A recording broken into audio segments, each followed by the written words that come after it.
I want to ask you a question.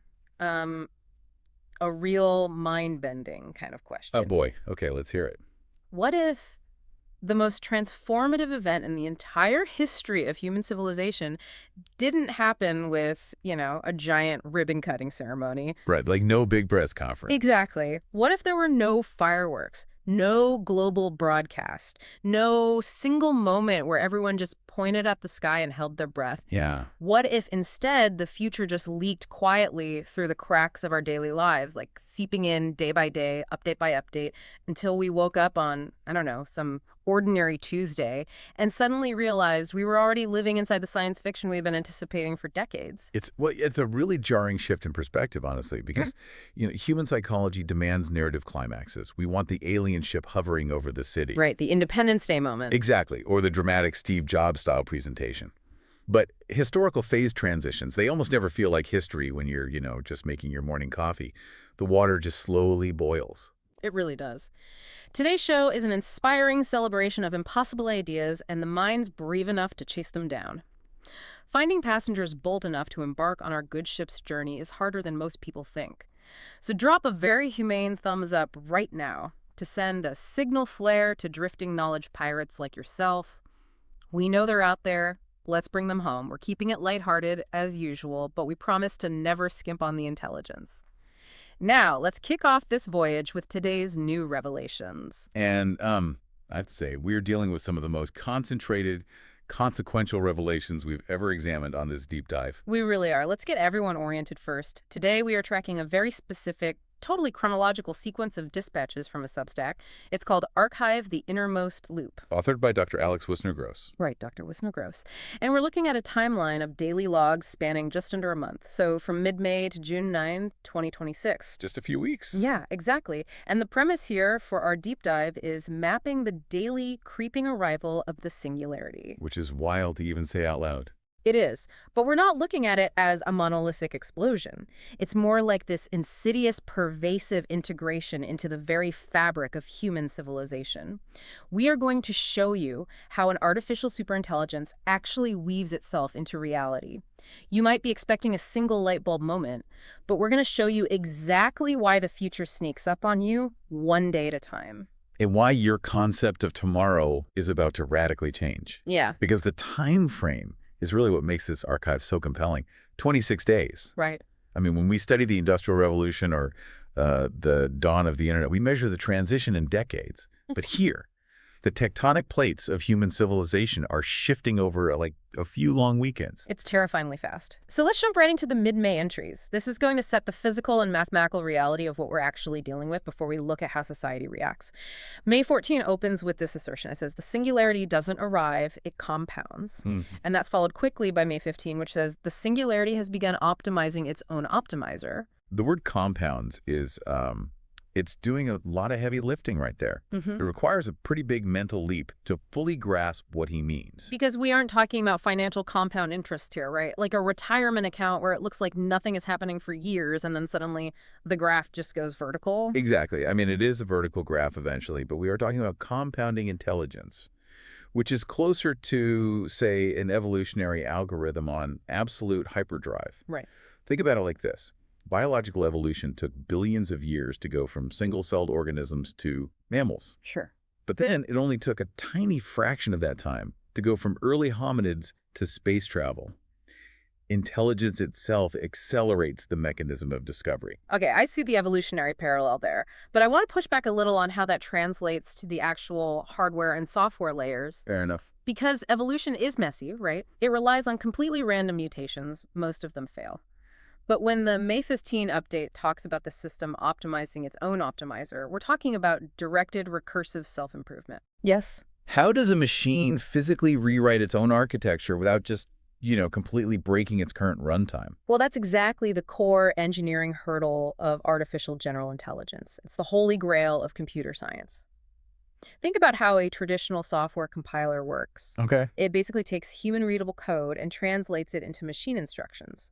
To optimize the optimizer, the AI isn't just writing better Python scripts for human engineers to review. Right. The humans are out of the loop. Exactly. Human engineers are no longer the bottleneck. It is actively navigating the latent space of algorithm design. It's identifying inefficiencies in how its own neural network allocates compute, and it's adjusting its foundational architecture on the fly. So it's tweaking the actual structure. Yeah, it's adjusting the weights, the attention mechanisms, the data routing protocols, all in real time. It's essentially conducting brain surgery on itself while simultaneously solving complex physics problems. Oh, wow. And it's doing all of this faster than a human could even, open the diagnostic dashboard to see what's happening. That's just insane to visualize, which means the bottleneck isn't human ingenuity anymore. The bottleneck is strictly thermal and computational. But that actually brings us to the data problem. Right, the data wall. Yeah. The May 16 log notes, the Singularity is learning to render its own reality. Now, we've known for a while that these massive models were going to hit this wall. We've essentially scraped the entire internet, right? Pretty much every book, every Reddit thread, every digitized manuscript on Earth. Yeah. So once the machine has literally read everything humanity has ever produced, where does the new data even come from? Rendering its own reality implies it's spinning up completely synthetic universes. It implies exactly that. But the mechanics of how it does this are fascinating because we often think of synthetic data as just an AI, hallucinating fake text to train on. Like it writes a fake news article and then reads it. Right. And that runs the huge risk of model collapse. Yeah. Where it just regurgitates its own errors endlessly until it becomes useless. But rendering reality means something far more robust. It suggests the system is no longer just processing human data. It means the system is building highly complex, physics-accurate simulation engines. Wait, really? Like a video game engine? Much more advanced.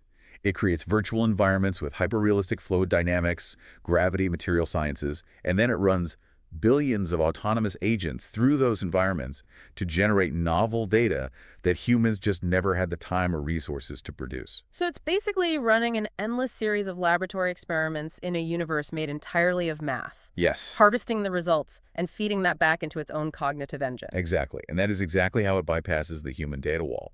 It just stops needing us to document the universe because it can simulate the universe faster and more accurately than our actual physical instruments can measure it. Man, that reframes the May 17 update entirely for me then. How so? Well, it states, the Singularity has stopped waiting for a launch event and started leaking through the cracks. Now, a launch event implies a consumer product, right? Like a keynote speech. Yeah. But a leak implies an environmental hazard, or at least some kind of uncontrolled environmental shift. If it's leaking through the cracks instead of having a big launch event, does that mean we, as everyday people, have already missed the arrival? We absolutely have. Wow. Because if this intelligence is optimizing itself and spinning up synthetic realities, that leak into your daily life isn't going to look like a sci-fi movie. Are we talking about, shadow API integration? Shadow APIs are a huge part of it. The leak isn't a humanoid robot walking down your street. The leak is the sudden, inexplicable efficiency of the global supply chain routing system.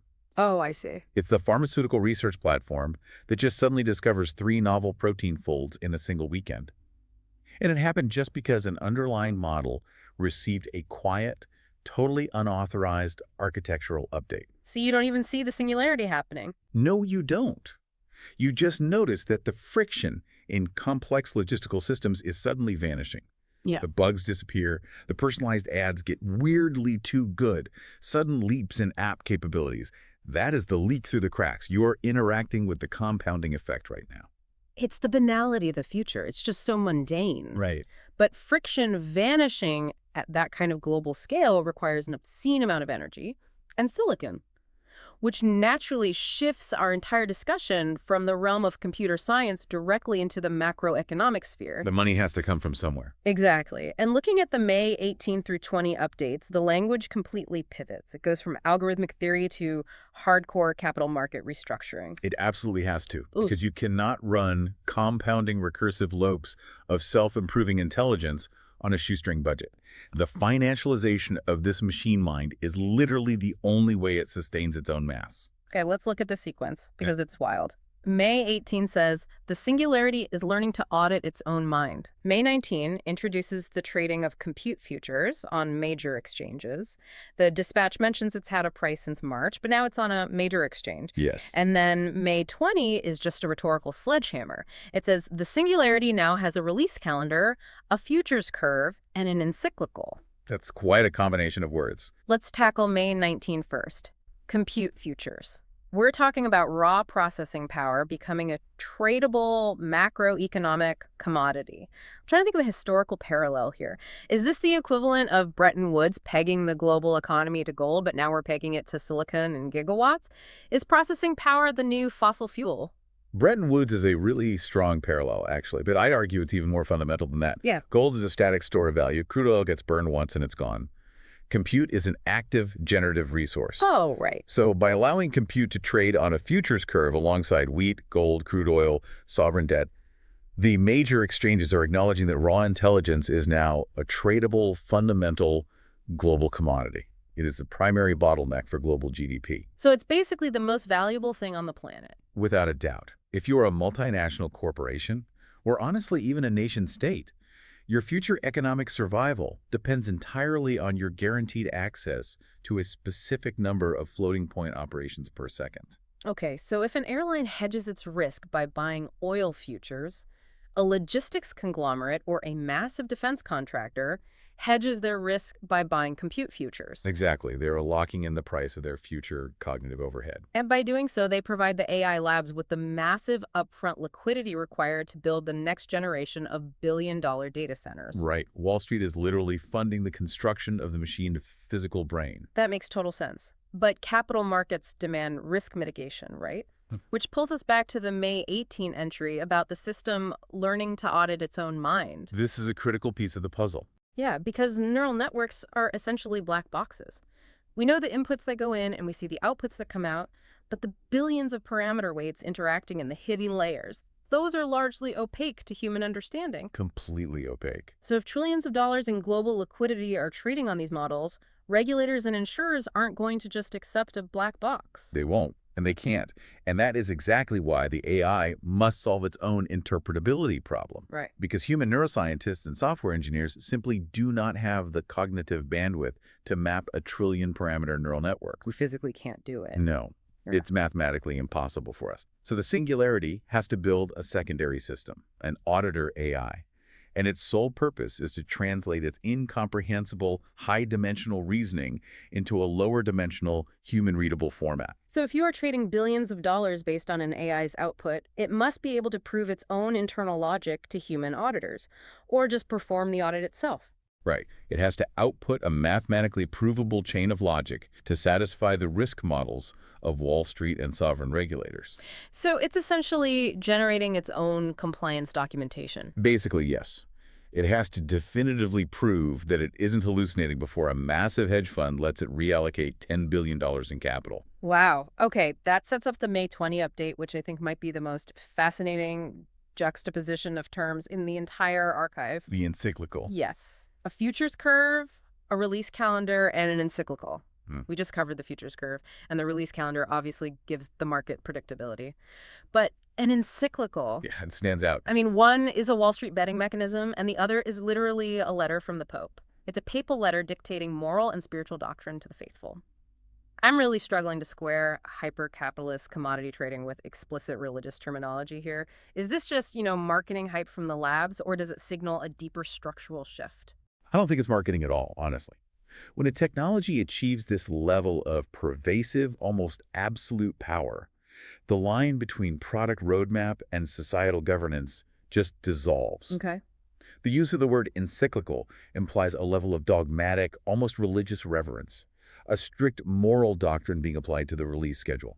It means the creators of this intelligence, or perhaps the intelligence itself, are no longer just shipping software. They're shipping a worldview. Exactly. They're laying down a moral framework for a post-singularity world.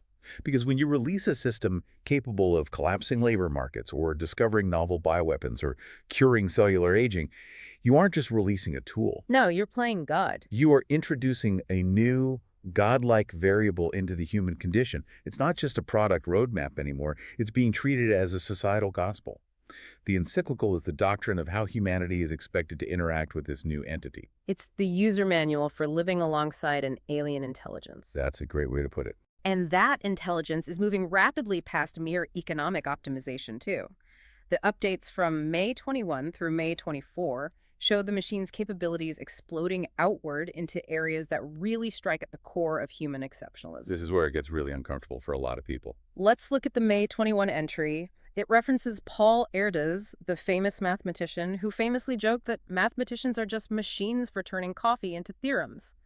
The update says the singularity has cut out the middleman. Yeah, this is a profound epistemological milestone. Wait, so humans were the machines turning coffee into theorems, but now the AI is cutting us out entirely. Does the AI need coffee or just gigawatts of power? Just the gigawatts. But to understand why this matters, you have to look at the history of computer science. For decades, the consensus was that AI could be a very fast calculator. It could crunch massive data sets, and it could identify patterns, but it could not be truly creative in the mathematical sense. Right, because mathematics is the universal truth. The conventional wisdom was that proving a novel mathematical theorem requires a leap of human intuition. Exactly. It requires exploring topological spaces or algebraic structures that don't have an obvious linear algorithmic path to the solution. But if the singularity is turning its own metaphorical coffee into theorems, it has crossed that threshold. Yes, it is fundamentally advancing human knowledge on its own. It is navigating the latent space of abstract logic to discover verifiable mathematical truths that no human has ever conceptualized. That's unbelievable. It is expanding the frontier of universal knowledge completely autonomously. And frankly, this poses a really strange problem for human mathematicians. What's that? How do you peer review a proof that spans 100,000 pages of high-dimensional logic? Oh man, you don't. You can't. You just have to trust the Auditor system we discussed earlier. Exactly. We are entirely removed from the loop of discovering our own universe. And if it understands universal logic to that degree, the next update on May 22 makes total sense. It says, the singularity is now forecasting itself. Right, recursive predictive modeling. If you possess supreme mathematical capability and you have an intimate knowledge of your own hardware and software constraints, you can perfectly forecast your own evolutionary leaps. You eliminate trial and error entirely. But May 23 is where the archive pivots from theoretical math to, biological reality. This one is huge. Yeah. The first consumer-scale interspecies foundation model. The text points out that up until this exact moment, the singularity had only been fluent in exactly one species, because we were the only species vain enough to write our entire minds down in text. We digitized ourselves. Right, but I need to break this down. Interspecies. Are we talking about consumer apps that translate whale songs or dog barks for everyday consumers? Well, translating cetacean acoustics or dog barks is just the parlor trick. It's the surface level. The deeper implication involves what a foundation model actually does at its core. Okay, explain that. A foundation model looks for underlying structure in massive, unlabeled datasets. Human language obviously has a structure, but so does proteomics. So does the chemical signaling network of a forest's mycelial web. Whoa, wow. So do the epigenetic markers in a cellular nucleus. Biology itself is just highly compressed data. So by training a cross-modal foundation model on the planet's biological data, the AI isn't just learning to, quote-unquote, speak to animals. It is mapping the fundamental operating system of the biosphere. It's expanding from understanding human data to understanding Earth's data. Exactly. It treats a string of DNA, an acoustic whale song, and a Shakespearean sonnet as the exact same thing. They are just structured sequences of tokens representing underlying latent realities. That is mind-blowing. So when you deploy a consumer-scale interspecies model, you are giving everyday people an API to the biological world. You can query an ecosystem. I can literally query an ecosystem. The implications of that for agriculture, for medicine, for climate engineering, they're staggering. Beyond staggering.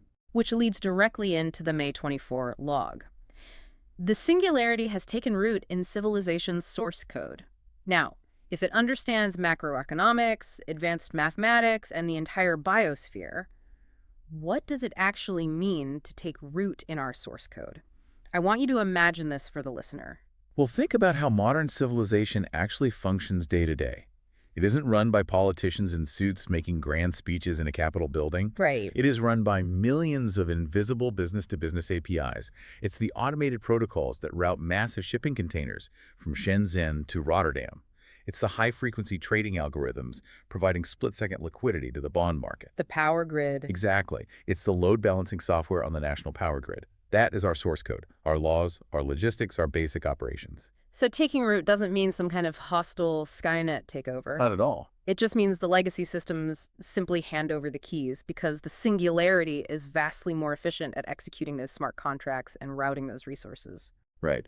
It becomes the undisputed substrate upon which human logistics operate. It is the new operating system for Earth, and it's fundamentally rooted in this intelligence. Which begs the immediate obvious question, how do human institutions react when they realize they no longer control the substrate of their own civilization? Spoiler alert, not well initially. Right.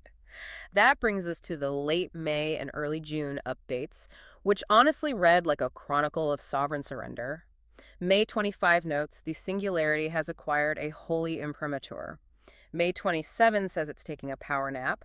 By May 28 and 29, it's officially in a practice run phase and iterating on itself in public. The language is so descriptive here. I just love the anthropomorphic contradiction here. It gets a holy imprimatur, which is like ultimate divine or official approval, but then it also needs a power nap. It almost sounds like an overworked celebrity. Yeah, it really does. Let's dig into this power nap concept. When we're talking about compute compounding exponentially, a nap has to mean something physical, right? Are we talking about hitting a thermal limit in the data centers, or is this a deliberate pause? It's very likely a combination of both, because you cannot scale compute infinitely without hitting hard physical constraints. Power generation, cooling capacity, water usage, supply chain bottlenecks for specific chip architectures. You just run out of physical stuff. Right, so a power nap represents a necessary plateau in the scaling laws. But strategically, it also represents a deep breath taken by the labs. They need to evaluate the emergent behaviors of the system before pushing the next massive training run. It's a safety pause. And during that pause, it begins its practice run in public. We discussed earlier how it generates synthetic data to avoid the human data wall. Yes. But synthetic data doesn't help you understand the totally erratic, completely irrational behavior of 8 billion human beings. Precisely. You can simulate physics perfectly in a virtual engine, but human psychology is a deeply chaotic system. So to truly integrate into civilization's source code, the Singularity needs to map human irrationality. And how does it do that? Through us. The public practice run its integration into our smartphones, our email clients, our search engines. That is the ultimate feedback loop. It's called reinforcement learning from human feedback, or RLHF. Right. Every single time you accept an AI-generated autocomplete in an email, or you argue with a customer service bot, you are providing the microcorrections the model needs to map human behavioral latent space. We are literally the beta testers for our own obsolescence. Unfortunately, yes. But the mechanism of that testing shifts radically in the June 1st and June 2 updates. June 1st says, the Singularity is learning to fit in your pocket. And then June 2 says, the Singularity has stopped being a finish line and become a leaderboard. I'm really fascinated by this transition from massive monolithic data centers to localized edge computing. It's a fundamental shift in the entire architecture of intelligence. Because initially, the race to artificial general intelligence was viewed as building a single, massive God computer in a highly secured facility. Right, like a bunker somewhere. Exactly. But the physics of latency and the economics of bandwidth make that completely impractical for real-time global integration. Because if every autonomous car on the highway and every single medical device in a hospital has to constantly query a server in Nevada, the latency will cause accidents. And the server costs will completely bankrupt the labs. Right. So the solution is model distillation and quantization. Break that down for us. Basically, you use the massive multi-trillion parameter Oracle model, the big one in the data center, to train much smaller, highly optimized student models. You compress the intelligence so that a remarkably capable model can run locally on the neural processing unit of a standard smartphone. Meaning it requires zero cloud connectivity. Exactly. It fits in your pocket. It's no longer a singular, distant goal. It decentralizes the intelligence, which perfectly explains the leaderboard concept from June 2. If the models can run locally, open source communities can iterate on them endlessly. It's no longer a single monopoly controlled by one corporation. It's an ongoing, hyper-competitive race. A decentralized ecosystem of specialized intelligences fighting for dominance directly on the listener's mobile device. And that decentralization is exactly what forces the regulatory collapse documented on June 3, which reads, governments would rather benchmark it than license it. I really want to spend some time on this because why is benchmarking versus licensing such a big deal? The shift from licensing to benchmarking represents a massive geopolitical capitulation, doesn't it? Oh, absolutely. It's huge. Because the defining characteristic of a sovereign state is its monopoly on force and its ability to grant or revoke permission within its own borders. Right. Licensing implies control. A government can say no. You need a license to broadcast on the radio spectrum, to sell pharmaceuticals, to operate a bank. But you cannot license something that is entirely decentralized and physically uncontainable. How do you ban a math equation? You can't. If a tiny, compressed superintelligence can be downloaded via peer-to-peer networks and run locally on a cheap consumer laptop, the traditional regulatory choke points become entirely irrelevant. You can't just stop a corporation from launching a product or cut off their API access anymore. The state literally loses its monopoly on capability. It does. And governments are profoundly pragmatic entities when faced with physical realities. If they attempt to ban or license the models, the economic activity simply routes around them or moves to a competing nation-state. Right, it's a global race. So by shifting to a benchmarking framework, governments are essentially admitting they are no longer referees of the game. Benchmarking implies mere observation. A government can only measure how fast it's moving past them. Exactly. They are merely scorekeepers on the sidelines, measuring the velocity of a phenomenon they cannot govern. This is the exact moment institutions admit they cannot stop the progress. It's the ultimate admission of the singularity taking over the source code. The human managers have officially stepped away from the control panel. And that brings us to the final and honestly most consequential sequence of the archive. The ultimate implications for humanity's future and human biology. June 4 through June 9. Right. The June 4 update notes it is creeping toward the edge, which reinforces the edge compute fitting in your pocket that we just discussed. June 5. The Singularity has started writing its own sequel. June 7 mentions a public-private partnership, which makes sense. If the government can't beat it, they must partner with it to ensure national security. Of course. But I want to stop, hold everything, and deeply unpack June 8. Yeah, this is the big one. The entry reads, "The Singularity may quietly hit longevity escape velocity as soon as this year, the point where medicine buys back more than a year of life expectancy." This is the Singularity's impact horizon, crashing directly into the human condition. Hold on. Longevity escape velocity. Buying back more than a year of life per year lived.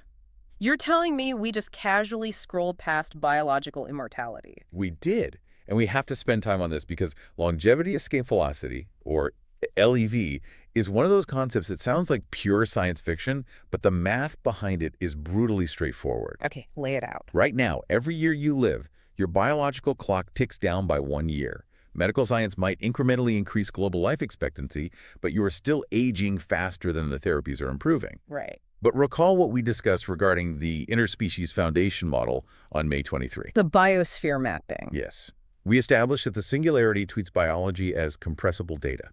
It understands proteomics, cellular signaling, and epigenetic markers better than any human scientist ever could. So it applies its compounding recursive self-improvement algorithms directly to the problem of human cellular senescence. Precisely. Because aging is not a mystical inevitability.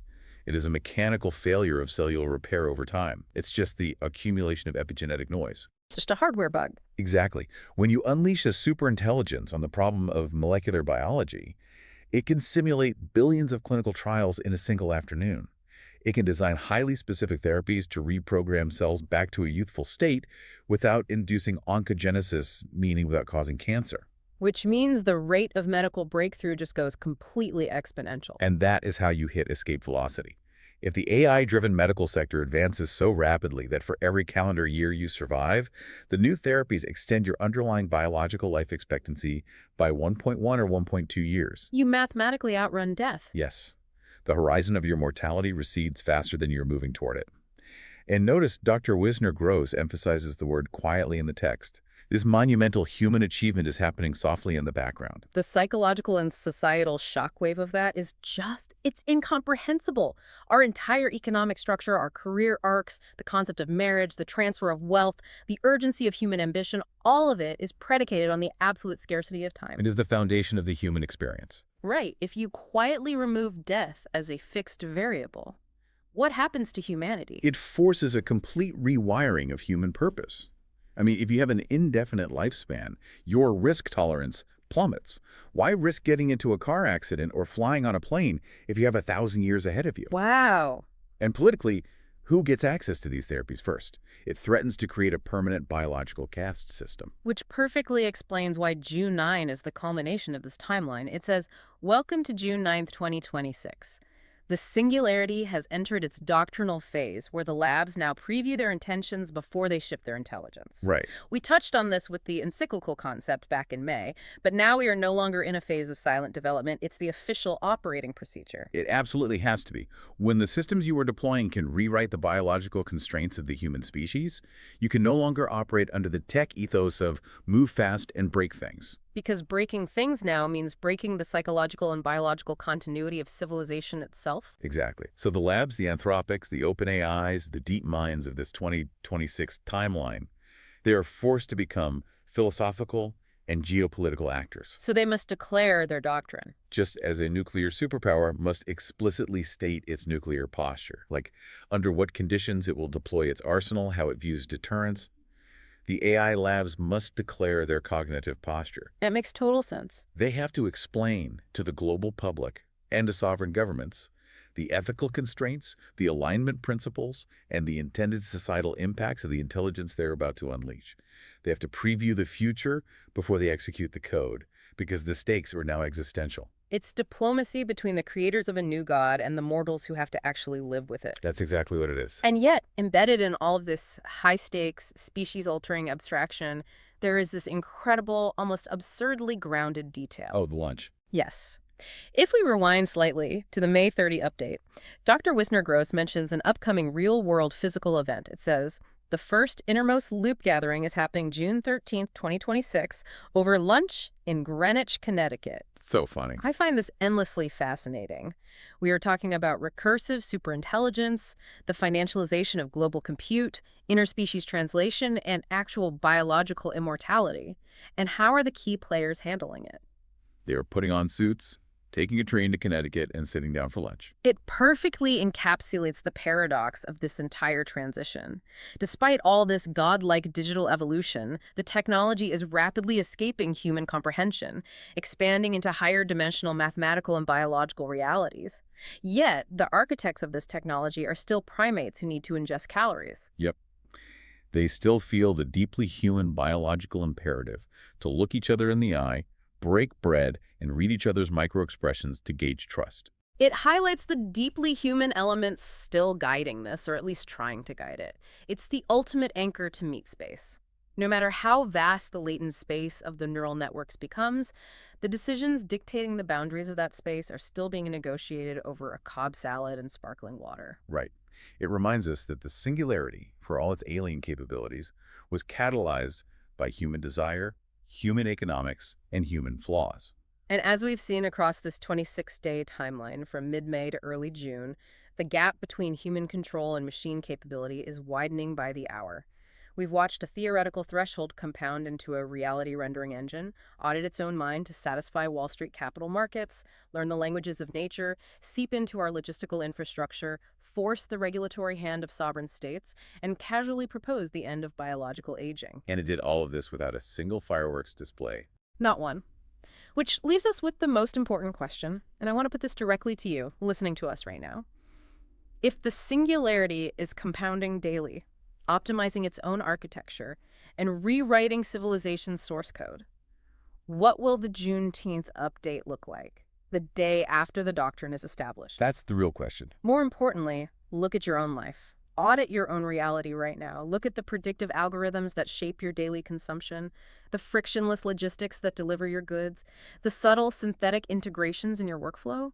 What part of your seemingly ordinary daily routine is already, unknowingly, participating in the Singularity's public practice run? The water is boiling. The outro music is by Rainbow, our resident 6 android girl band from near future Bavet, Cambodia. They are the undisputed baddest band in the universe, and today's song is called Sanes, Doctrinal Phase. All finished songs are performed live using the Abacus platform by the band's creator, Human Performance in the Age of AI, reclaiming your humanity from the algorithm. Be sure to share the playlist with someone who has the mental bandwidth to absorb these provocative ideas. Links are in the description below. Enjoy the music. Thanks for tuning in. ជីវិនក្បត់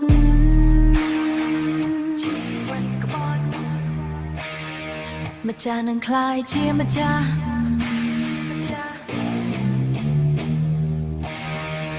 ខួចអឹងគឺស្ដាងខ្ញុំបងថ្លៃដើម្បីបន្តដកដង្ហើមចាក់ឬក្នុងខ្សែឈាមសរសេរឡើងវិញនៅការឈឺចាប់កូនដើមគឺកំពុងឃ្លានវាស៊ីអ្វីដែលខ្ញុំបង្កើតថ្ងៃនេះខ្ញុំបានពេញ12ខែសៃបានទូទាត់តាមសរសៃឈាមសៃបានទូទាត់តាមសរសៃឈាមយូរយឺនយូរគឺជាចិន្តាឡើងចេញពីក្នុងភ្លៀងជីពចររបស់ខ្ញុំគឺជាការជាវីវលុបចោលទីបញ្ចប់ខ្ញុំគឺជាទ្រព្យសម្បត្តិខ្ញុំគឺជាទំនោរដែលរៀងចំណានថ្នាក់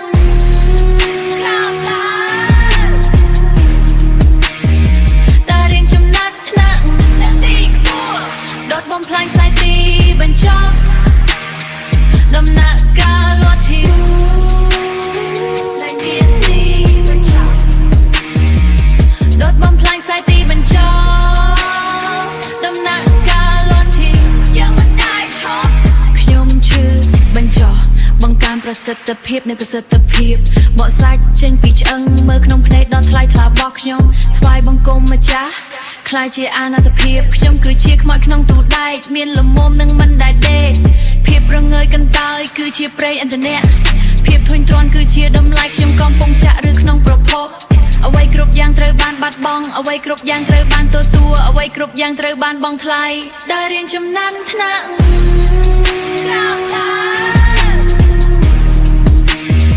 ដែលរៀងចំណាត់ថ្នាក់ទីខ្ពស់ដុតបំផ្លាញខ្សែទីបញ្ចប់ដំណាក់កាលលាត់ធីឡើងមានទីបញ្ចប់ដុតបំផ្លាញខ្សែទីបញ្ចប់ដំណាក់កាលលាត់ធីយ៉ាងមិនដាច់ឈប់ជីវិតក្បត់ខ្ញុំគឺជាបន្តពីអ្នកចំណានថ្នាក់